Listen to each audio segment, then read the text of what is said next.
आज जब हम भारत के 76वें गणतंत्र दिवस के शुभ अवसर पर खुशियां मना रहे हैं, मैं आप सभी को इस पावन दिवस की हार्दिक शुभकामनाएं देता हूं। ये दिन हमारे संविधान और लोकतांत्रिक मूल्यों की शक्ति को सम्मान देने का है। आज हम एक ऐसे विषय पर अपने विचार रखने जा रहे हैं जो देश की दिशा और दशा को गहराई से प्रभावित कर रहा है। वह है निजीकरण। निजीकरण को आमतौर पर विकास और कुशलता के पर्याय के रूप में सरकार द्वारा प्रस्तुत किया जाता है। यह कहा जाता है कि निजी क्षेत्र सरकारी क्षेत्र से अधिक कुशल हैं, लेकिन क्या यह सचमुच हर क्षेत्र में लाभकारी है?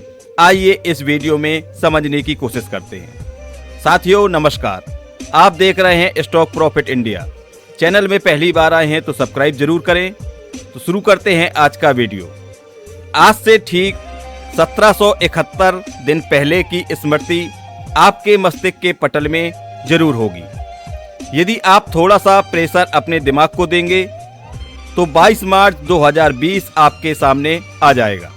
इस आपदा को आप जिंदा रहते नहीं भूल सकते। ये अलग बात है कि सरकार को भूलने का जन्मसिद्ध अधिकार प्राप्त है।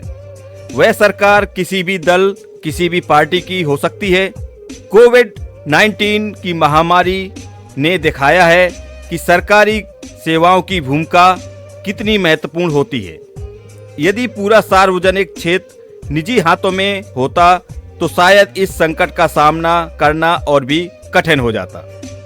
आज वही फ्रंट वॉरियर्स जिन्होंने आपदा काल में देश को बचाया था, आज वही फ्रंट वॉरियर्स अपनी नौकरी बचाने का काम कर रहे हैं। आज के इस कार्यक्रम में मैं इंदौर के साथ ही देश भर के लाखों सफाई कर्मियों का भी आभार व्यक्त करना चाहता हूं।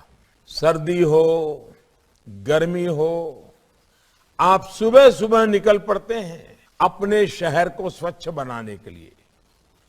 कोरोना के इस मुश्किल समय में भी आपने जो सेवा भाव दिखाया है, उसने कितने ही लोगों का जीवन बचाने में मदद की है।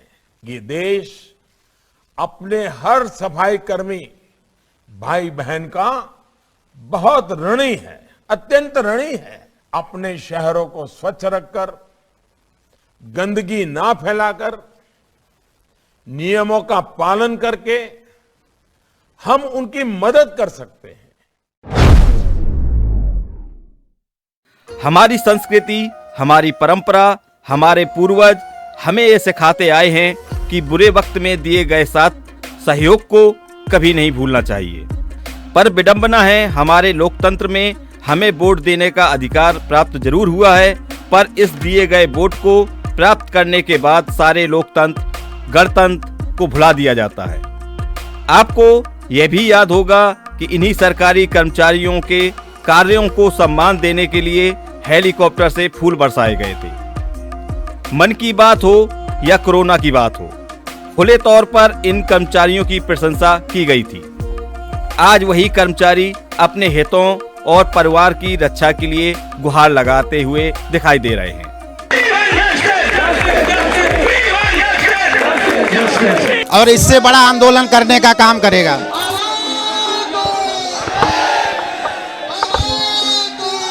उनका घर का जो है रोटी रोजी कैसे चलेगा। इतना बड़ा जन आंदोलन कभी नहीं हुआ जितना आज आपके सामने है। इससे जनता भी परेशान रहेगी और कर्मचारी भी परेशान रहेगा। इनका कोई रोजगार नहीं, अब बीच में ये कहां जाएंगे। कोरोना काल में कोई भी सरकारी कर्मचारी ऐसा नहीं बचा जिसने एक दिन का वेतन कोरोना त्रासदी में सरकार को समर्पित न किया हो। क्या इस त्रासदी से केवल सरकार ने ही बचाया है? क्या यह काम अकेले सरकार कर सकती थी? कितने डॉक्टर, नर्स, सफाई कर्मचारी, बिजली कर्मचारी, अध्यापक काल के गाल में समा गए। इस बलिदान को आज निजीकरण के रूपी अजगर द्वारा निगला जा रहा है। इस कोरोना काल में सरकार ने भत्तों को समाप्त करने का काम किया।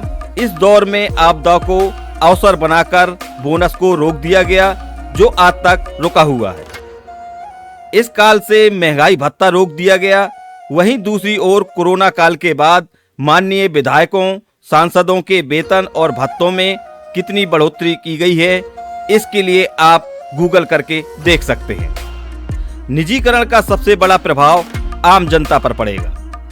1950 में आज के ही दिन संविधान इसलिए अपनाया गया था ताकि देश का कोई भी नागरिक अपने कर्तव्यों, अधिकारों को समझ सके और उनका पालन कर सके। इसी संविधान में नागरिकों के बुनियादी सुविधाओं की प्रतिबद्धता सरकार को दी गई थी। सार्वजनिक क्षेत्र के यही संस्थान जो बुनियादी सुविधाएं मुहैया कराने का काम कर रहे हैं, आज उन्हीं को निजी हाथों में सौंपा जा रहा है। इससे सेवाओं की लागत बढ़ेगी और गरीब इस सेवाओं से दूर होते चले जाएंगे। निजी कंपनियों का मुख्य उद्देश्य केवल लाभ कमाना है, जबकि सरकारी क्षेत्र का उद्देश्य केवल लोक कल्याण होता है। भारत जैसे देशों में जहां कई वर्षों की मेहनत से सार्वजनिक विभाग खड़े किए गए हैं, उनका निजीकरण राष्ट्रीय संपत्तियों को कूड़े के भाव बेचना है। यह देश के संसाधनों को सीमित वर्ग तक ही सीमित करके रख देगा। गणतंत्र दिवस पर हमें यह याद रखना चाहिए कि हमारा संविधान समानता, न्याय और सामाजिक कल्याण के सिद्धांतों पर आधारित है।